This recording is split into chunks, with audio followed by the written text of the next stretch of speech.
Some players that I thought were going to miss are actually playing this week, so we need to update these rankings. Starting off with the S tier, nothing really changes. You start Taylor, Bijan, Achane, Chase, Puka, JSN, James Cook. Now I know that some of y'all in the comment section are going to scream that JSN should be up there at 2.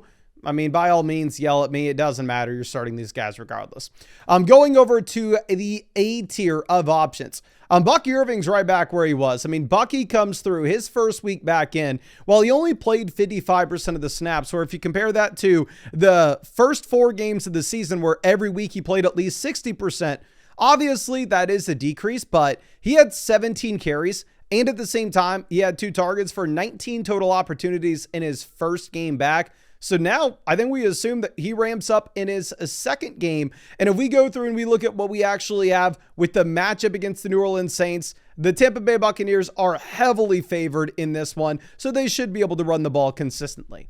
Now, moving over to Josh Jacobs. Jacobs will be in the starting lineup of my own fantasy team. I like the matchup against Chicago because they are favored by 6.5 points in a game in which you'd assume that they are going to go out there and run the ball. Now, the usage for Josh Jacobs has gone in the wrong direction as of late, where through the first 4 games this year, he had at least 65% of the snaps for the Green Bay Packers.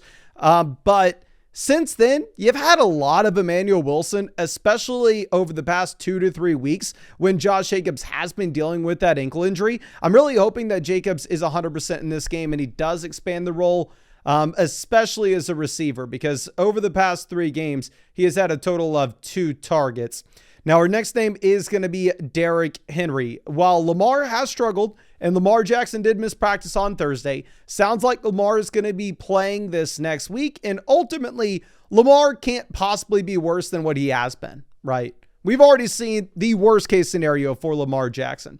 And in that worst case scenario, over the past 3 weeks, Derrick Henry scored 4 touchdowns. This is a matchup against the Pittsburgh Steelers in which the Baltimore Ravens are heavily favored under the assumption that Lamar is going to play, so Derrick Henry's a jam. Kyren Williams obviously is sharing some of the backfield now with Blake Corum. Blake Corum had a rushing touchdown this past week. Does it matter? No, because if you're looking at Kyren, over the past 5 games, he has scored 5 touchdowns.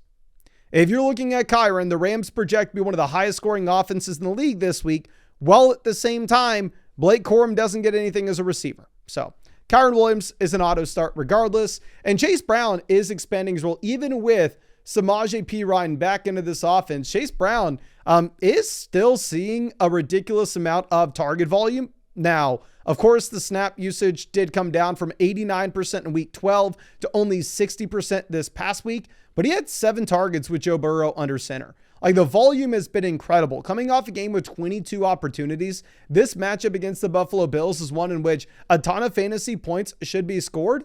And yeah, I think in the game that has the highest over-under of the week, you probably want to be starting as many options as you possibly can. Now, Devontae Adams will be our next name. With Adams, the yardage total is not going to be there, but obviously you are starting him because the man just prints touchdowns. He's the number 1 red zone threat in the NFL at the moment, attached to arguably the best quarterback in the league at the moment. Now, moving down to our next tier, I'm going to be starting Saquon Barkley and Breece Hall myself, so maybe I'm a little bit biased when I make these. Maybe these guys are a little bit too high, and I'll be the first person to admit that Saquon Barkley has been a complete and utter failure of a draft pick so far this year. I took Saquon Barkley at the 6th spot in my league, and he has been the running back 17. He has averaged 14 fantasy points per game. And with the offensive line injuries that the Philadelphia Eagles are dealing with, Barkley has gotten worse over time. He has 1 game this season with 20 plus fantasy points. Since week 6, he's had 1 game with 15 or more points. It's been ugly. This matchup's going to be a low scoring one against the Los Angeles Chargers. The only positive that I have is the volume is still consistently there, where if you're looking at Barkley, he has averaged 16.5 carries per game, 3.5 targets per game. So he's averaging 20 opportunities, and he's Saquon Barkley. So I'll consistently rank him here. Breece Hall, I like the matchup against the Miami Dolphins. Breece Hall hasn't been phenomenal either. He's the running back 19 in points per game so far this season, but very similar to Barkley, ton of opportunities. He has an average of about 19.5 opportunities per game so far this season. And this past week, he just played 89% of the snaps, and he has 4 games straight with 70+%. Quinshon Judkins is in a phenomenal matchup. Very, very rarely are you going to get the opportunity to play Quinshon Judkins in a game in which the Cleveland Browns are favored. But that's the setup right now for Judkins playing against the Tennessee Titans at home. The Browns still project to not score many points whatsoever, but frankly, it doesn't matter. If they can go out there and run the ball, Judkins is pretty likely to see that touchdown. Now, moving over to Ashton Jeanty. This is arguably the second worst offense in the league at the moment, or at least that's what sportsbooks are projecting this week. The Raiders are only projected to outscore the Tennessee Titans now. It's a horrible matchup against the Denver Broncos. The positive that you have with Jeanty, though, is the volume has been incredible over the past 2 weeks. 2 weeks ago, he had 25 opportunities. This past week, he had 23. And if you're looking at the past 5 games, the man has seen 34 total targets. He's averaging almost 7 targets a game over the past 5. So the receiving usage is there. They're going to be trailing. They're going to throw the ball a ton. But again, you've had no big play upside. This offensive line is absolutely garbage. Ashton Jeanty is currently sitting here averaging 3.5 yards per carry and 4.6 yards per target this year. Nico Collins is going to be in my own starting lineup. It's a very tough matchup against the Kansas City Chiefs, in which the Houston Texans project out very poorly. Like right now, you actually have the Texans projected to only score 19 points in this game. But Nico Collins has seen pretty much at least 10 targets in every single game this man has played, outside of one game in the past 6. Justin Jefferson, I know, has been horrendous. I know everybody's going to spam the chat, scream at me, oh my gosh, Mason, do you not watch the football games? Do you not know JJ McCarthy's bad? I get it. I understand JJ McCarthy has not only been bad, but he's looked like the worst quarterback in the league when he has started. Now, the reason I'm going to rank Justin Jefferson here is I still believe that Justin Jefferson is a talented player. And at the same time, I think that sportsbooks, they know exactly how bad JJ McCarthy is. And they are still putting an implied team total here for the Minnesota Vikings at 22 points. They are currently projecting the Minnesota Vikings to outscore teams like the New Orleans Saints, like the Arizona Cardinals. So how the hell am I going to come out here and say oh, we should rank Olave over Justin Jefferson? Olave is going to have a ton of target volume. Don't get me wrong. But I don't know. It is going to be tough for me to go through and make an argument to bench Justin Jefferson just because he's been bad, just because his quarterback's horrendous, if the projections really like the Vikings offense this week against the Commanders. And it's not like they're supposed to be a great offense, but they're supposed to at least be serviceable. Then A.J. Brown will be our next name. If you're going to look at A.J. Brown, it's been incredible over the past 2 weeks. The only holdup that I'm going to have here is the over-under of this game is pretty damn low. It's not going to be a super high scoring contest. So, I mean, if you wanted to start A.J. Brown, it's that spot where you're going up against the Dallas Cowboys defense. We know the Dallas Cowboys defense is garbage and their offense is really good, so the Eagles are going to have to throw the ball. Here against the Chargers, that may not be the case, especially if Lance is under center. Now, moving down to our next tier, T. Higgins, I think you just have to start him. Right now on Underdog Fantasy, T. Higgins is currently higher lower 56.5 receiving yards, whereas Jalen Waddle's higher lower 65.5. I'm not going to listen to those projections. I personally am just going to go ahead and honestly, I'm going to rank Higgins over Waddle, even though Waddle's on my own team, because I think with T. Higgins, it should be the highest scoring game in the league. And when you have Joe Burrow, I think the ceiling is going to be extremely high. You can go back to week 17 last year where T. Higgins literally won people millions of dollars on Underdog. But of course, if you wanted to check out any of those projections on Underdog Fantasy, you can always find that link in the description or the comment section. If you use code FLOCK, you're going to get $100 out of your account after you play your first 5. And on top of that, you'll get a gimme higher lower half a total yard pick for Sunday and free questions that you can ask me in the live streams. But moving over to our next name, Jalen Waddle, I mean, it's okay. The matchup against the Jets is one in which we know the Jets have given up. It's going to be a lower scoring game in general. The Dolphins project score 22 points, and you do have Waddle seeing at least 6 targets in pretty much every game. Michael Wilson does appear now to be a must-start wide receiver, given the context that you have no Marvin Harrison. Now, I don't know if Marv's officially going to be out, but from what I am seeing is he missed Wednesday, as well as he missed Thursday practice. So things are trending in the direction it's going to be Michael Wilson. Selfishly, for my underdog best ball teams, I'm really hoping Michael Wilson's the guy. I'm really hoping that Marv sits. But yeah, I think if you look at this team, ever since Jacoby Brissett has taken over, it's pretty much garbage time throughout the entire game, and they're letting Brissett sling the ball 50-plus times. Now, moving over to Egbuka. I do want to say that it's sad to see him fall, and maybe I should even lower him further than this, because he has been horrendous as of late. Since his hamstring injury, he has had like one game with 10 fantasy points over the past 6 weeks. This matchup against the New Orleans Saints is one in which the Buccaneers are supposed to score a ton of points. So maybe you want to give him the benefit of the doubt for that reason. If Mike Evans does play, Egbuka is going to go even lower in these rankings. But at the time of this recording, I'm going to make the assumption that Mike Evans is not playing. Now, I know a lot of people have asked us to put tight ends in these flex rankings lists, and please let me know in the comment section if you like the tight ends being here or not, but I'll start throwing them in. You probably know to start Brock Bowers kind of regardless, and if you have Bowers on your team, I pray to God you don't also have McBride and you're not flexing one of these names. Devonta Smith has seen that wide receiver 1 role transition from him to A.J. Brown as the year's gone on, but the points per game difference between these two guys is still only 1.5. Devonta Smith is still sitting here averaging 7.2 targets per game. He's still the wide receiver 23 in points per game. I don't like the matchup again against the Chargers, though, just because I don't think the Philadelphia Eagles are going to have to throw the ball. I think it's going to be a low-scoring contest in general. Travis Etienne will be our next name. If you're looking at the matchup for Etienne, obviously it's not as good as it was last week against the Tennessee Titans, in which the Jags were heavily favored. And there, Etienne face planted, and he only scored 5.1 fantasy points. But if you look at the 4 weeks prior to that, he had 4 weeks straight where he finished at least as a top 13 running back. And I think that you can just say he's guaranteed to have double-digit touches. The matchup against the Indianapolis Colts isn't one in which the Jags are guaranteed to get blown out by any stretch of the imagination. Now, RJ Harvey will be our next running back. With RJ Harvey, it's a great matchup against the Raiders. I would like to come out here and say, like, he is a guaranteed bell cow 3-down level running back. That's not the truth, of course. I mean, he did only play 47% of the snaps for the Denver Broncos this past week, but he had 17 opportunities. He looks pretty damn good, and we're going to assume that the rookie continues to expand his role. Now, moving down to our next tier, we are going to have Amari Hampton.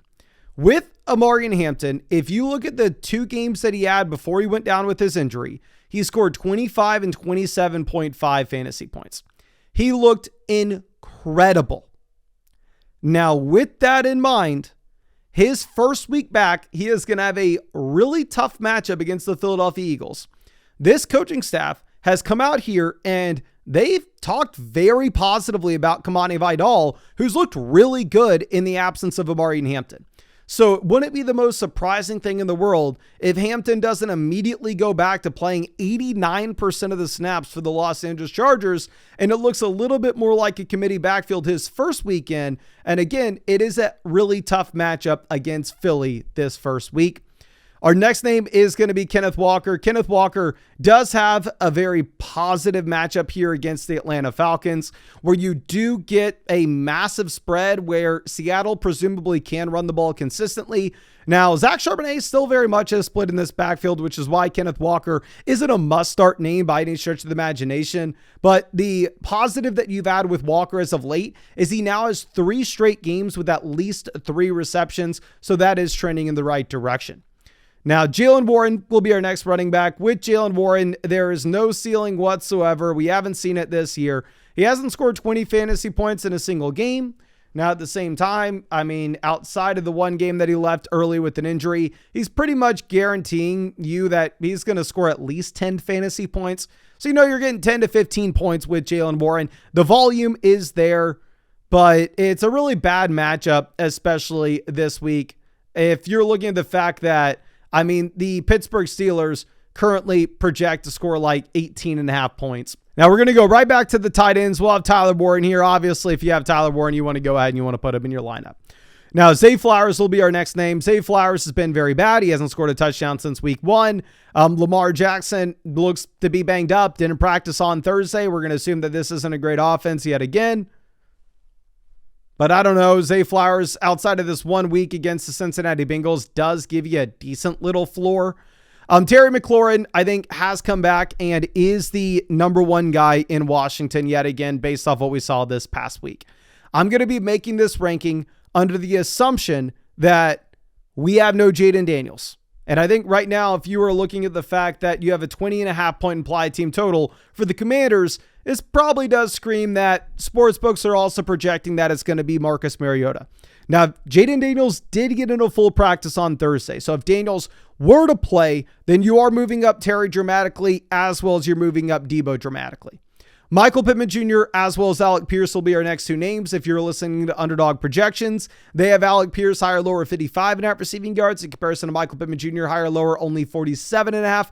Alec Pierce has trended to be a much better fantasy option over the past 4 weeks in comparison to Michael Pittman Jr. I'm just going to lean on the larger sample that we have going back years, as well as going back to the beginning of the season, and believe that Michael Pittman Jr. is still the number 1 option here. In terms of the quarterback play with Daniel Jones, I definitely am worried about his lower body injury, but I mean, right now the Colts project score 24.5 points, so sportsbooks aren't saying it should be too big of a concern. And then Christian Watson will be our next wide receiver. With Watson, I mean, he just has submitted himself as the wide receiver 1 for the Green Bay Packers. This matchup against the Chicago Bears, Green Bay projects to score a decent amount of points, higher or lower 25.5 points for their implied team total. And Christian Watson's coming off a game where he sees a season high 10 targets. And honestly, I believe that was a career high for Christian Watson, which is absolutely crazy, where I didn't even think this dude would be playing this year. Now, Deebo Samuel will be our next name. I know we were willing to say like, oh, let me just give Deebo the benefit of the doubt. Let's not rank Terry McLaurin as the wide receiver 1 in this offense immediately. But honestly, I'm going to walk back my statement on that. I do think it is Terry McLaurin. Now, moving over to Courtland Sutton. Sutton's in a very interesting spot where, while yes, you do see the Denver Broncos project to score a lot of points this week, you assume that they're probably going to do that on the ground. Now, it does seem that the Troy Franklin experience may be over in Denver, though, where obviously we can say that Troy Franklin has been horribly inefficient so far. Ladd McConkey is going to be ranked here under the assumption that Trey Lance is the starting quarterback. I think it's a safe assumption to make because right now the implied team total for the Chargers is 19.5 points. Now, with that in mind, you do have Justin Herbert practicing on Thursday. So it will be very interesting to monitor. If Justin Herbert does indeed end up playing, you are more likely than not going to need to make a pivot and move Ladd McConkey up, move Quentin Johnson up, and move Keenan Allen up. But my assumption is going to be if Trey Lance is the starter, this team's just simply not going to throw the ball. Now, moving over to our next name, we are going to look at DK Metcalf. I have DK Metcalf on my own team. With the banged up Aaron Rodgers, this offense projects to score 18 points this week. Projects to be one of the worst offenses in the league. I'm not excited about it whatsoever. DK Metcalf has not had consistent target volume. So honestly, maybe I'm even biased with this, and maybe Metcalf should be even lower. Now, Travis Kelce will throw here just in case one of you sickos has Brock Bowers and Travis Kelce and needed to know if you needed to start him. Woody Marks is a very difficult player to rank because if you're going to look at Woody Marks, we can say, oh, okay, well, the volume's consistent. He sees like 15 to 20 opportunities every single week. He practiced on Thursday, so we're going to assume that he's playing. But with that in mind, the man never scores fantasy points. And it's a tough matchup against the Kansas City Chiefs. So it's tough for me to rank Woody Marks any lower than this because he's one of the very few players where you can guarantee that he's just going to be heavily involved in his offense. But it's hard for me to rank him this high because he doesn't score points. Like on the flip side of this, DeAndre Swift and Kyle Monangai now look like they're in a 50-50 backfield committee. But they score points. They're in an offense that's been great. Now, this week, this offense projects out very poorly just because they do have a really tough matchup against the Green Bay Packers. So I do think you probably need to lower your expectations just a little bit here. Then moving over to Aaron Jones, I am going to have a very difficult time ranking Aaron Jones. This team, typically, we could just say, oh, it's horrible. Remember back last week where this team projected to score the fewest amount of points in the NFL. So it was very easy to bench your Minnesota Vikings. Where this week, they don't project to score the fewest amount of points in the league. They project to score a decent amount, to be honest. Now, Devin Neal, I'm going to assume, is the starting running back for the New Orleans Saints. He had a considerable amount of volume last week in this role. He played pretty much all the snaps. But with that in mind, I don't know how excited we can be about him in a game in which the Buccaneers are supposed to boat race the New Orleans Saints. Now, Jacoby Myers will be our next wide receiver. I do believe that Myers is the wide receiver 1 at this point for the Jacksonville Jaguars. And I don't know what happened to Brian Thomas Jr. And this is something that I don't want to put out there in the world, because I'm going to be honest with y'all. I know this is going to ruin a lot of your days. A lot of y'all are going to be surprised. But I don't have any personal connection with Brian Thomas Jr. I don't really have any personal connection with any of these NFL players. So when I say like things like this, I'm just completely talking out of my ass. But what are the odds that's like, oh, Brian Thomas Jr. comes out, puts up one of the best rookie wide receiver seasons ever. Trending into year 2, you think it's going to get better like every wide receiver does. And then he just doesn't put in the work, or he sits on the couch, eats a bunch of hot Cheetos, and plays a bunch of video games all off season. And they're like, can somebody have a logical explanation of why Brian Thomas Jr. is so bad? How Jacoby Myers is coming from this Raiders team and immediately eating his lunch. Adonai Mitchell is going to be our next guy. Appears to be the wide receiver 1 for the Jets. Has a little bit of juice. Was a decent prospect. But ultimately, you play for the Jets. How excited can we be? Romeo Doubs, the wide receiver 2 for the Green Bay Packers. Brian Thomas. Like, here's the thing with Brian Thomas. The man has scored more than 12 fantasy points one time this season. He has finished as a top 30 wide receiver on a week one time this year. How is that somebody we could get excited about? Troy Franklin had a bunch of target volume early in the year, but he was extremely inefficient with it. I mean, he's averaging 6.3 yards per target, 1.43 yards per route run. Now it seems like they're going more in the direction of Sutton. Rome Odunze is extremely difficult to rely upon because he hasn't practiced all week. He's been horrendous, and this offense projects out very bad in a matchup against the Packers. Khalil Shakir is coming off a game where he scored like 0 points. 3 weeks ago, he had negative receiving yards, but 2 weeks ago, he had 110. And this does project to be the highest scoring offense in the league this week. Xavier Worthy is on a lot of my underdog teams, and I wish he wasn't, because the dude's done nothing all year. The only positive thing you could say is he's going to run a lot of routes against the Houston Texans defense, where maybe Rashee Rice draws the top corner, which obviously that's a very tough ask for Rashee. Chris Godwin, we can throw here as well, and that he is expanding his role, but we are going to make the assumption with Chris Godwin that you have no Mike Evans. If Mike Evans does play, Chris Godwin's going to fall even lower than this. Godwin's done nothing pretty much all season now. Then looking over at Kyle Pitts. In this game, we are going to assume with Kyle Pitts, there is no Drake London. Now, of course, if Drake London does end up playing, then at that point, you would move Kyle Pitts down your ranks. Jordan Addison, typically, we could say bench all Vikings outside of Justin Jefferson. J.J. McCarthy's horrendous. But again, the Vikings project out well right now. Kareem Hunt looks to be the lead back for the Kansas City Chiefs, even with Isaiah Pacheco back in, but it's a tough matchup. Looks like you're not going to have Trey Benson, so Bam Knight would be the player you'd look at in Arizona, but it's a horrible matchup. Bam Knight's not any good. Darnell Mooney, again, not any good, and he plays with a quarterback that's not any good at this point, but you have no London. Dalton Kincaid, Harold Fannin, Zach Ertz. Like, this is where you get to the tight ends. Like, outside of these wide receivers, I don't want to tell you to play Jaden Higgins. I don't want to tell you to play John Mechie. I don't want to tell you to play Quentin Johnson, Keenan Allen, Trey Tucker, DJ Moore, Devon Vele, Josh Downs, Luther Burden.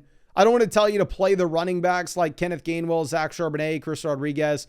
I think if I had to flex one of those guys or a tight end like Dalton Schultz, I'd probably throw the tight end in there. But I think that's all I got for you. Really appreciate you.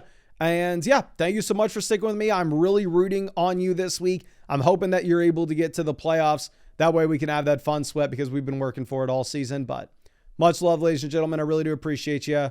And yeah, best of luck.